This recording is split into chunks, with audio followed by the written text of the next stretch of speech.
नमस्कार everyone and welcome to the new episode of demand and supply trading course version 2। इस video में हम discuss करेंगे कि स्टॉप लॉस को कैसे हंट होने से बचाएं, स्टॉप लॉस हंटिंग को कैसे बचाएं। बिकॉज बहुत बार ऐसा होता है कि डिमांड जोन या सप्लाई जोन में एक प्राइस हल्का सा नीचे जाके उस डिमांड जोन और सप्लाई जोन को रिस्पेक्ट करता है। तो हम कैसे उन स्टॉप लॉसेस को बचाएं ताकि हमारे स्टॉप लॉसेस हिट ना हो और हम उस ट्रेंड को राइड कर पाए, उस जोन में ट्रेडिंग कर पाए। अभी तक अगर तुमने पुराने वीडियोस नहीं देखे हैं, इसके पहले वाले वीडियो में मैंने डिस्कस किया था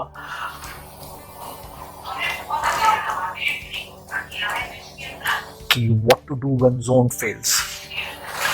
जब जोन फेल होगा तब हमको क्या करना है, क्योंकि बहुत बार जोन फेल हो जाते हैं, प्राइस ब्रेक करके ऊपर चला जाता है या प्राइस ब्रेक करके नीचे चला जाता है। तो तब हमको क्या करना है वो मैंने उस लास्ट वीडियो में डिस्कस किया था। उसके पहले मैंने जोन को इवैल्यूएट कैसे करना है वो डिस्कस किया था, और उसके पहले एक कंप्लीट सीरीज थी जिसमें मैंने बताया था कि कैंडलस्टिक्स पैटर्न्स को, कौन सी कैंडलस्टिक्स पैटर्न्स को हम यूज़ कर सकते हैं जोन मार्किंग के टाइम पर। और आज हम डिस्कस करेंगे स्टॉप लॉस हंटिंग को कैसे बचाया जाए। तो चलते हैं चार्ट्स पर and I will tell you all the details what you can do to avoid stop loss hunting.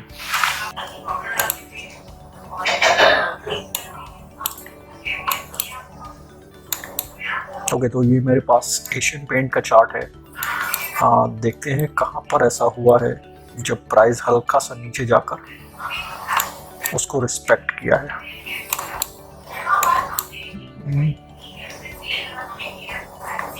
यहाँ पर हुआ है वो। तो ये एक जोन था जो हमने मार्क करके बैठे थे कि प्राइस जब यहाँ पर आएगा तब हमको ट्रेड लेनी है, और प्राइस हल्का सा नीचे जाकर इसको रिस्पेक्ट किया है। तो जब भी हमको जोन मार्क करने हैं तो तब हमको एक टाइम फ्रेम नीचे जाके देखना है कि कोई और जोन तो नहीं बना हुआ है जिसको हम मिस कर रहे हैं। तो यहाँ पर तो ऐसा कुछ नहीं था, तो डेफिनेटली यहाँ पर तो हमारा स्टॉप लॉस हिट होगा। कोई और एग्जांपल देखते हैं जहाँ पे हमें वो सिचुएशन मिली हो।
अच्छा, यहाँ पर हम उस सिचुएशन को एक्सप्लेन कर सकते हैं।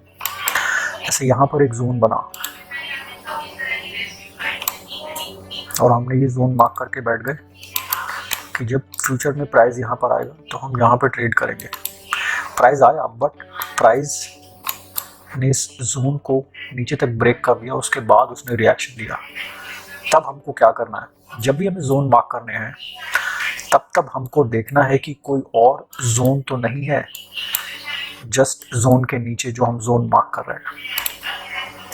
तो ये एक जोन जस्ट उसके नीचे था जो जोन हमने मार्क किया।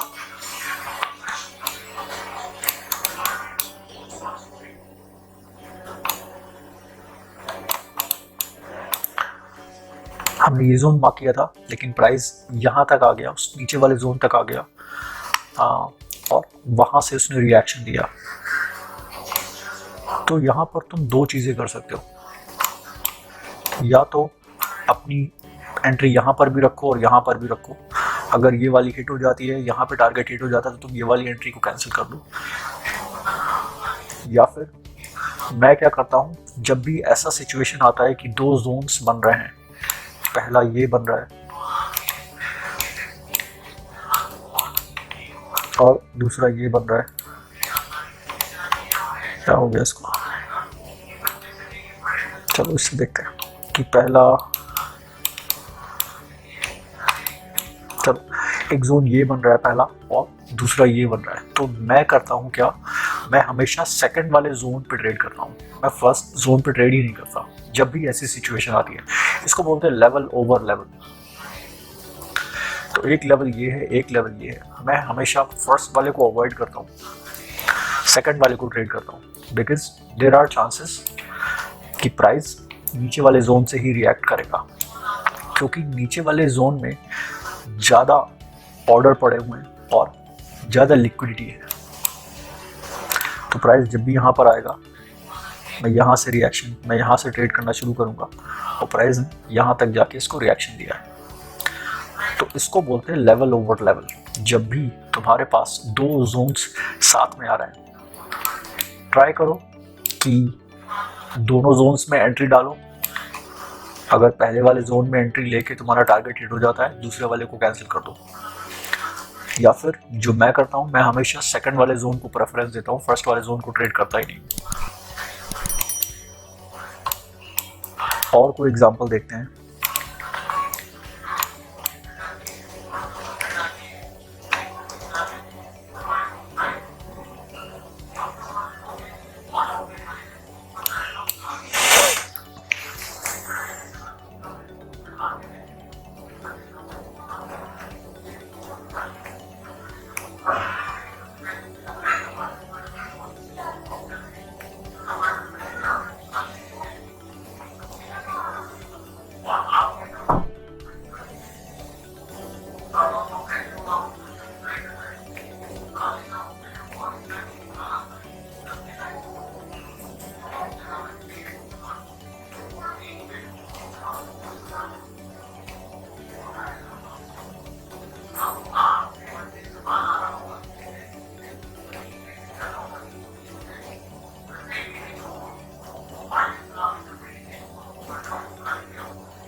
रेट जो आया था ना पबजी में बहुत बढ़िया।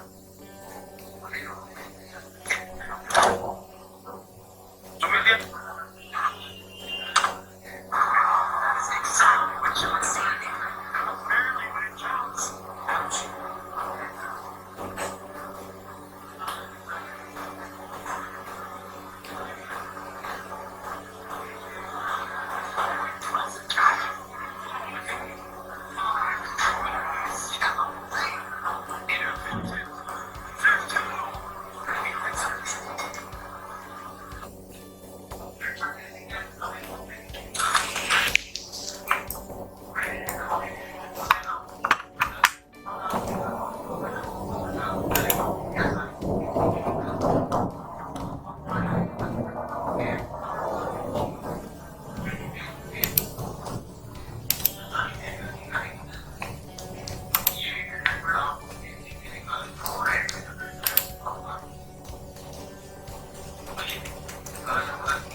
ओके, तो ये मेरे पास एक्सिस बैंक का चार्ट है। यहाँ पे देखते हैं कहीं पर वो सिचुएशन बनी है क्या।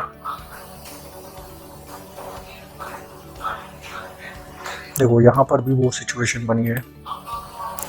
ये एक जोन था जिसको हमने मार्क करा और बैठ गए कि भैया जब भी प्राइस यहाँ पर आएगा हम इसको ट्रेड करेंगे। लेकिन प्राइस ने रिएक्शन दिया नीचे वाले जोन से।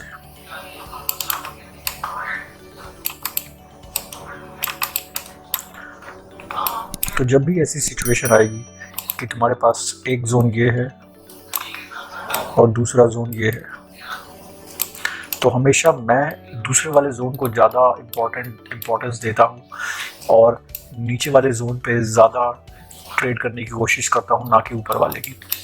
Because I know most of the time ऐसा ही होता है कि प्राइस नीचे वाले जोन से ही रिएक्शन देता है और ऊपर वाले जोन के सब लोगों के स्टॉप लॉसेस हिट हो जाते हैं।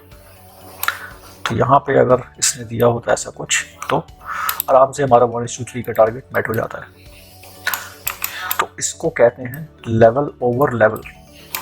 जब भी लेवल ओवर लेवल की कंडीशन आएगी, मेक श्योर कि या तो तुम सेकंड वाले जोन से ट्रेड करो या फिर दोनों जोन्स में ऑर्डर लगा के बैठो।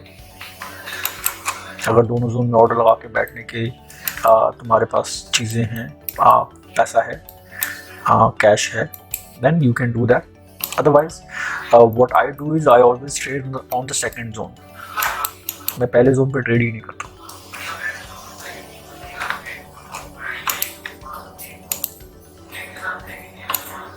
ये मेरे पास चार्ट है हिंडाल्को का। इसमें देखते हैं कहीं पे भी सिचुएशन बनी है या नहीं बनी है।